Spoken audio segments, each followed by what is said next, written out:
Okay guys, bagong lahat, disclaimer muna. Baka akala nyo magbo-bar hopping tayo ha for today's video. Naku, sorry to say, hindi yan ang gagawin natin. For today's video, ipapakita ko sa inyo ang another sunset sa Boracay. Sorry naman if I just can't get enough of Boracay sunset. And isa-share ko din sa inyo nung nanood kami ng fire dance. And of course, night swimming sa Henan Regency. So, tara na! So, ayun na nga. It's day 3. Day 3 na tayo ng dito sa Boracay. Actually, hindi nga ako excited umuwi. Ayoko pa nga umuwi eh. Kaya lang, kailangan na umuwi bukas. Ito yung view sa likod ko. Diba? Ang ganda. Medyo low tide na. Kasi syempre hapon na eh. Paraw sailing. Yan ang gusto ko eh, yung paraw sailing. Yan o yung mga kulay blue. Ano? Paraw sailing. Paraw sailing. Yung mga blue niya. Contest ba? Kaya lang nakakatakot kasi baka mahulog eh. Bakit balitang ba? Nasa Katig yan. Doon ka sa Katig uupo. May net doon sa Katig. Hindi doon mismo sa bangka. Hindi sa bangka. Yung bangka, manipis lang yun. Isang tao lang ang kasya doon. Pero yung Katig niya, yun doon nakaupo talaga lahat. Ilang kayo doon? Ito lang? Siguro mga hanggang 5 tao siguro. So, ayan guys ha. Para maka-discount kayo, gamitin nyo yung promo code ko. That's DocJeansTravels for 3% discount. Time check. It's 5:30 PM. Wala na yung sun. Nagpakita lang ng konti yung sun, pero wala rin. Hindi namin nakita talaga yung paglubog niya. Kasi natatakpan na siya ng cloud. Ayun siya. Wala na, tatakpan ng clouds yung araw kanina. Tapos, ayun, may party yata dun. Kasi may mga, naririnig yung mga tunog-tunog. Actually, may party daw ngayon sa Crystal Sands. Pre-Halloween party. Pero, mahal. Nagtanong kami dati, yung pagdating namin dito sa Henan, tinanong namin kung magkano yung entrance dun sa party ng Crystal Sands. Sabi na sa ano daw, 7,000. Kaming 5, 7,000 daw. Ang mahal naman nun. Medyo lumalakas yung wave eh. Pero ang saya. Ayan o, lumalakas yung wave.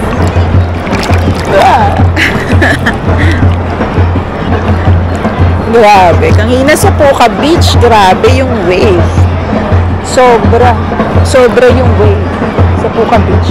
Ang ganda ng mga paraw. Nakikita nyo ba? Mga paraw sail. Paraw. Ano kaya yung party na yan? Papunta kami ngayon sa V-Hub. Kakain kami doon at manonood ng fire dancing. Actually guys, ang V-Hub ay nasa Station 3. Pwede nyo naman siyang lakarin, hindi naman siya ganun kalayo eh. Pero since meron nga kaming mga kasamang mga seniors, so nag-tricycle na lang kami. Pero yung tricycle kasi, ang baba mo rin ng tricycle ay dun sa may La Carmela de Boracay. So ganun din, maglalakad ka pa rin from La Carmela de Boracay going to V-Hub. Pero hindi naman siya sobrang layo, maiksi lang naman din siya. Kayang-kayang lakarin. So, ganito yung itsura ng V-Hub sa loob. Kainan talaga siya. Maraming tables, maraming chairs, ganyan. Actually, sa labas pa lang ng V-Hub, marami nang mag-a-ask sa inyo ng paluto. Pero heads up ko lang kayo ha, medyo mahal dito pag nagpaluto kayo. Pwede naman kayong kumain sa labas, di ba nakita nyo may undocs doon. Tapos, siguro, pagdating dito, kasi nga manonood lang naman din ng fire dancers, edi order na lang kayo ng mga drinks, ganyan, o kaya dessert. Yung show nga pala ng fire dancing na ganyan, nagsistart yan 7:30, around mga ganong oras. Pero punta kayo na maaga kasi kung hindi, wala na kayong aabotang upuan. Syempre mas maganda nandun kayo sa harapan na harapan, 'di ba? Para mas makita nyo talaga yung mga fire dancers. Ayan, panoorin na lang natin sila kasi sobrang gagaling talaga nito at sobrang talented nilang lahat.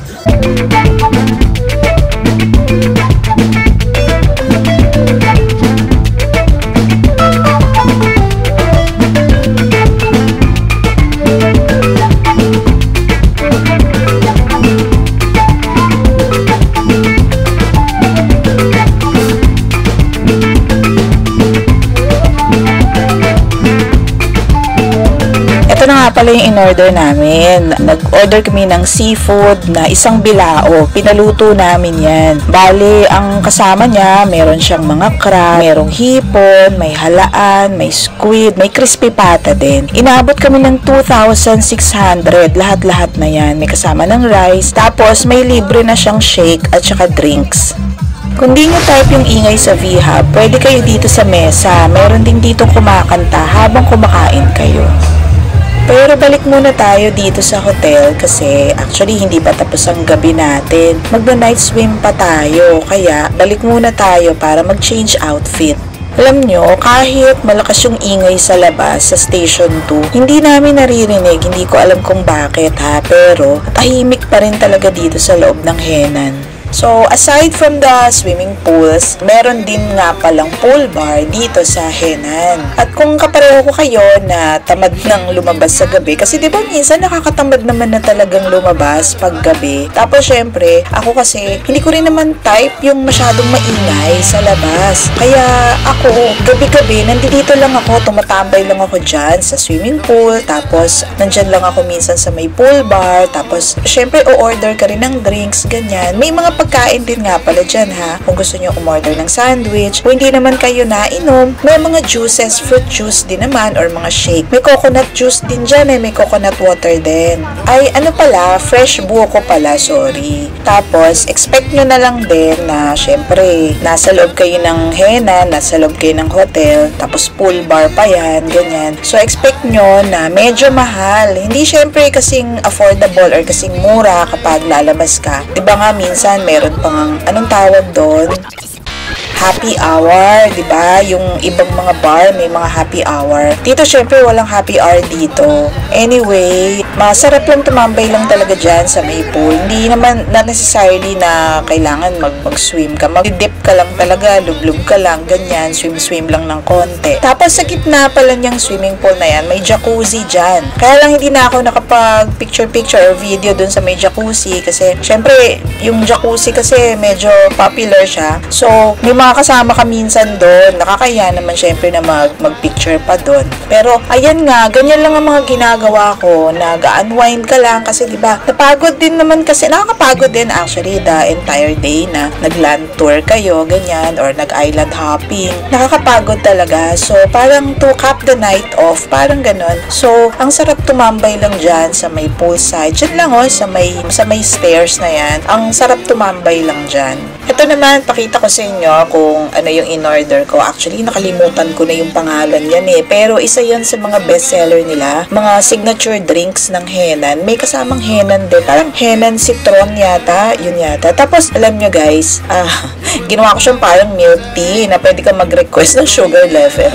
Ang ginawa ko, nag-request ako ng alcohol level. Kasi, diba, hindi naman ako nainom talaga. Parang mga ganyan-ganyan. Mga pakyut-pakyut lang yung inom ko So, ang sabi ko dun sa bartender, bartender, ang sabi ko sa kanya, baka pwedeng i-half or ikalahati lang yung alcohol content. O, diba? Ginawa ko siyang parang milk tea, may sugar level. Naging alcohol level. So, 50%. Actually, sabi ko nga 30% alcohol level.